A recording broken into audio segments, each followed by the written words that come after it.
If I were to describe the First Descendant to someone who hasn't touched a game in over a decade, I'd simply tell them not to play it. However, if I had to tell a gamer, I'd tell them that it's basically a mixture of Destiny and Warframe, and it's also published by Nexon. Yeah, a couple red flags. All that said, I'm not going to completely judge a game on its inspirations or its scummy-ass publishers. I am going to judge it based on 50 hours of gameplay. Yeah, I know. 50 hours isn't that much in an MMO, but I'm an adult, and I have adult things to do. Things like getting out of bed without crying, going to work, and pleasing my woman. In that precise order of priorities, all of which I do increasingly poorly. So, no-lifing this game was never going to happen in the first place. However, I feel like 50 hours should give the player at the very least an idea of what the game is and how it plays. So if you're looking for a comprehensive video explaining everything about this game, you've come to the wrong place, as these are merely my first impressions of the First Descendant. So the game starts with a cutscene, but this is an MMO, so nobody cares about the story. Now, before we continue, it's important to clarify that this isn't really an MMO, but an MMO-Lite. What's an MMO-Lite, you ask? Well, it's pretty much every instanced-based MMO out there. MMO-Lites usually have some sort of hub world where players group up before selecting a quest, or free roam, or all that other stuff. All of these are separate instances. The most important part here is that these hubs and instances are purposely kept at a low population, hence the Lite in Lite MMO. Examples include the OG Phantasy Star Online 2, Destiny, and Dungeon Fighter Online. If I don't make this distinction right now, I know some smartass will call me an imbecile in the comment section. Next up, we got the player selection. As is typical with Korean MMOs, instead of designing your avatar, players are stuck with selecting a character. First we have Ice Witch. She's a sexy lady that debuffs enemies with her balls. Next is Ligma. This guy is basically Zach Baggins, but instead of being obsessed with ghosts, he's obsessed with domestic terrorism. And finally, we're here to kill chaos. This is easily the worst type of character creation in MMOs. I'm not one of those people that spends hours upon hours in the character customization, but come on, bro. I know I, for one, just love grouping up with 3 other guys, 2 of which look exactly like me because they're either too cheap to buy cosmetics or haven't unlocked a new character yet. This is definitely a case of personal taste, but yeah, no, I hate this shit. I selected Ligma because I like DPS. Here we see the gunplay, which is actually pretty good. The guns feel good to shoot, the animations are clean, and this helps sell the idea that you're actually shooting a gun. This is great given the third-person perspective makes this a much harder feat to accomplish. There's an acceptable variety of weapons, although I personally wish there were a couple more. I can't complain because this is pretty much the launch of the game. I can't say the same for melee. Remember how I said this game is a combination of Destiny and Warframe? You were probably thinking, hell yeah, they're gonna include some flashy ass combos and a dismemberment feature.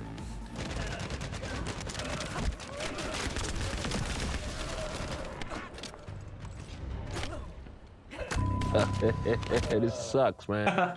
No, it's basically Destiny combat with an even shittier lock-on. They actually decided to take the worst part of Warframe, but that's a can of worms we'll open up much later. Each of the playable characters has a kit. Ligma's kit revolves around explosives, with abilities like throwing a grenade, throwing a gravity grenade, activating an ability that makes his grenade burn, and an ultimate that I like to call the Sunny Delight. This is where Ligma uses his arm to shoot multiple miniature suns that deal a crap ton of initial damage, as well as a decent amount of area of effect damage. There's one more thing the tutorial section shows off, and that's the grappling hook. Lol, man, how dare you take the stairs? I fucking slipped! Come on, nerd, I believe in you. Sounded to me like this jerk said he has RK abilities. No, I meant like, oh, you're taking the stairs too? No, I'm not. Watch this. There we go. You could have done that at the very start. Yeah, I know, but I slipped the first time. Sounds like a skill issue. It is a skill issue. More games need grappling hooks. It adds some movement tech to the game, and you can also hook into melee. I'd prefer to have a little longer reach as well as no cooldown with this. There is no PvP in this game, so I don't see why this isn't the case. This is just another instance of personal preference, so take that with a grain of salt. Aside from the personal preference and the melee combat being bland, the overall combat experience with the First Descendant is on par, if not better, than many AAA titles. After this intro sequence, we're taken to Albion, the hub world of this game. Albion is one of the most visually impressive hub worlds I've seen. Even from a non-technical standpoint, I really like the design of it. It's also easy to navigate, which is another plus. If I always am going to be returning to some place, I'm glad it's here. The graphics in general for this game are pretty outstanding. I'm running it with a 3060, so it's by far not the best, but even running at mid-range, the graphics are pretty stunning. The animations for the NPCs are okay, I guess.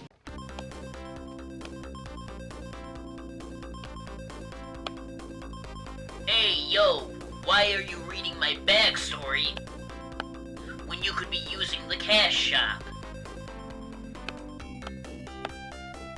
When you enter a conversation, you enter a profile shot of the character, kinda similar to how Destiny approaches conversations. They're pretty stiff, maybe having one or two looping animations. It's not great, but it's not a deal breaker. After this, we travel to Kingston. So we're coming from one of the coolest hub worlds I've seen in gaming to the most aesthetically boring location in the game. Nice. Maybe it's because I live in the Midwest, so this is basically what I see the 2 times a month I decide to touch grass. But yeah, this area is boring to look at. But to play in, it's pretty typical looter shooter design. The Destiny influence becomes all that more apparent as this is clearly the same thing. Find a ping, kill shit, get loot. Find another ping, kill more shit, get even more loot. After completing a few missions, we get the first infiltration operation. This is basically a 4-person dungeon. Here we're introduced to Greg. I shit you not, one of the alien overlords is called Greg. I know I haven't mentioned anything about the story up until now, because there's nothing really to note, but yeah, apparently the aliens share the same Abrahamic naming conventions as Westerners. We don't fight Greg here, instead we just run through a dungeon and kill shit then leave. And we get sent back to Albion to run back and forth talking to NPCs amongst other bullshit, and by this time I was able to increase my rank, so I did. It just boosts stats. After all that dumb shit, it's back to Kingston for more missions, until we get another infiltration operation, that is. In this one, we finally face off against Greg. Earlier I said the combat was good. There is one caveat. Boss fights. Boss fights in the First Descendant suck. Some more than others, but all for the same reason. And anyone that has played a looter shooter knows exactly what I'm about to say. That's right, invincibility phases. Because looter shooters aren't notorious for damage sponge enemies, bosses have invincibility phases. In this case, you have to shoot Greg's 3 balls until they explode, making him once again susceptible to damage. He does this multiple times, and he's not the only boss that does this. This tired trope has been a problem that has plagued this genre since its inception. Invincibility phases aren't inherently awful, but the frequency of their use is, and the First Descendant uses them a lot. If you want to shake up a fight, maybe have the location somehow change. Imagine a factory that starts sinking into the ground as magma engulfs it in the middle of a boss fight. This is not only leagues more interesting than a shitty invincibility phase, it forces players to adjust to a new arena, making the fight feel more dynamic. How about a scenario where the boss attempts to flee? Players would then have to chase down the boss on hover bikes, whilst tons of enemy motorists accost them. After that, they can re-engage the boss for an epic finale. These are smaller instanced scenarios after all. Perhaps I'm looking at this through the lens of a single-player game or a co-op experience, but we've seen MMOs do this before, so there's no reason they couldn't try that with this one. After this boss fight, players are introduced to another type of boss fight. These are the Void Intercept battles. These are basically raids. However, instead of a test of skill, it's more or less a DPS check. They're just boss fights, but the boss happens to be as tall as a 2-story house. We're talking average 90s middle-class housing, not modern-day middle-class housing, by the way. After this, we return to Albion for a debriefing. We then get assigned to a new mission in a region known as the Sterile Lands. This is pretty much how the gameplay loop goes. Obviously, it being a looter shooter, players are finding new guns, repeating missions ad nauseum to get specific loot. It's really nothing special. As with all looter shooters, a player's effectiveness is mostly dependent on their gear rather than skill. Each weapon can be slotted with weapon modules. Said mods can be upgraded. There's a lot of Warframe-styled stuff going on here. Modding your gear is going to be crucial if you want to min-max your stuff like a wiener. But I'm way too lazy to grind for the perfect weapons and modules, and I also have a life. So I take what weapons I can get, and I let the game mod them for me. This is definitely not the route you should take, as it will leave your numbers lacking the further you get in the game.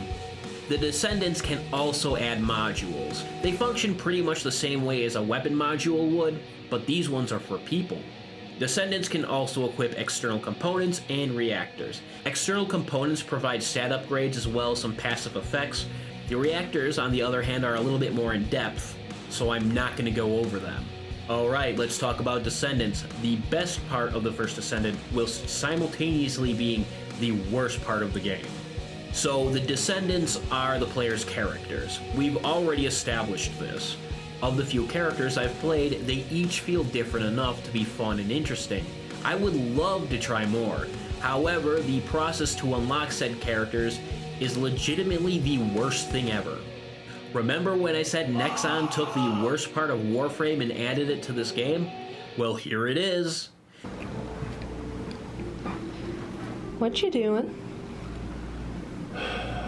I'm grinding for Glay parts. Is that fun? There's a 20% chance I'll get the drop I need. Cool.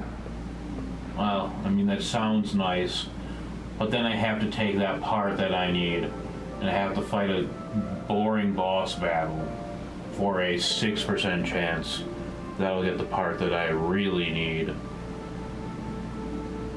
I'm gonna kill myself. For lack of better words, I'll call this hero crafting.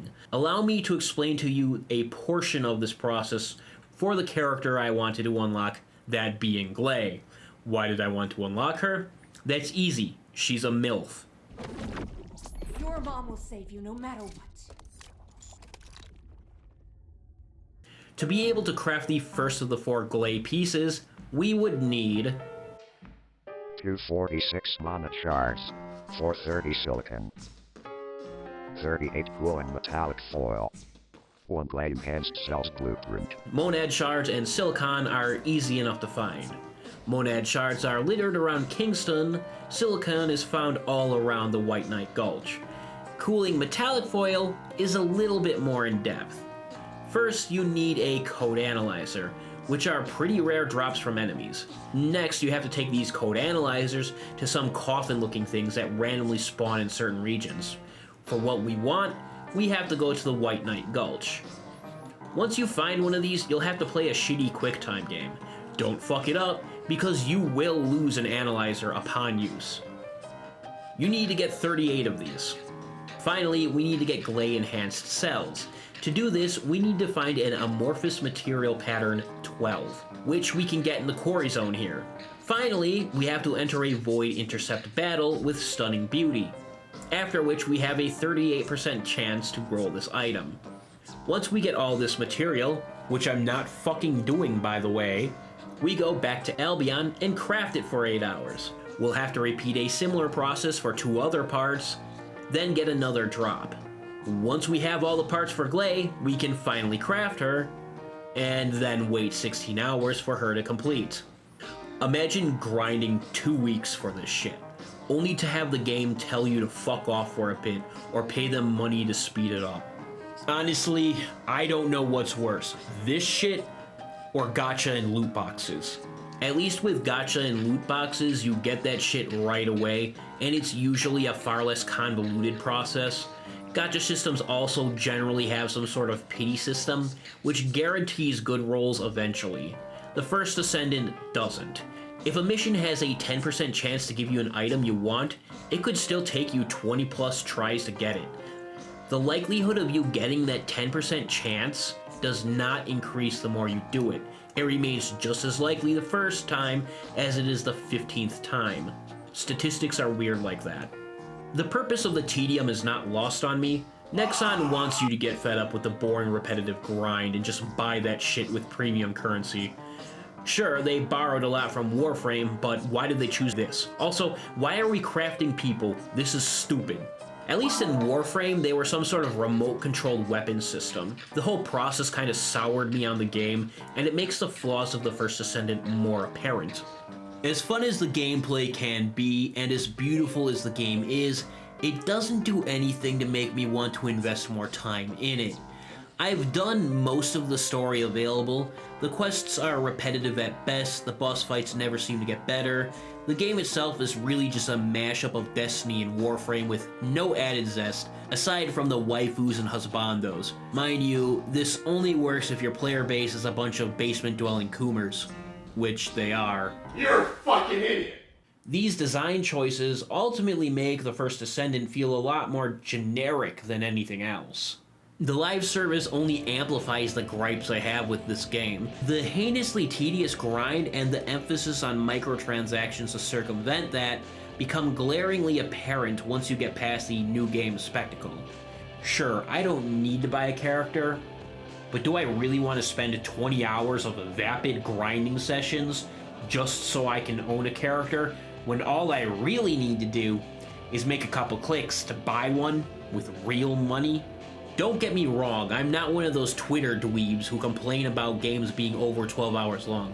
I don't mind investing 80 hours into a game. I didn't procreate for that exact reason. Hell, I'm not even opposed to grinding as long as it's fun and not repetitive. But that just isn't the case with this game. I don't see the First Descendant changing for the better, and that's mainly because Nexon is a notoriously scummy publisher that has been anti-consumer from the start. It's truly a shame, because at its core, the First Descendant could be a very good game. Part of me thinks the game could have been better if it was a single-player paid experience with optional co-op. Think like the mainline Borderlands games. Unfortunately, I don't think there's enough variety of content within the game itself to truly justify that. Good gunplay and graphics just don't cut it in this case, and I doubt it would hold my attention very long. After 50 hours of the First Descendant, I asked myself a simple question. Why should I play this game when there are so many better games out there? I will likely never touch the First Descendant after this video. However, as negative as I was about the game, it did offer me one thing, and that was the opportunity to make this video. Yeah, eat my ass, I guess.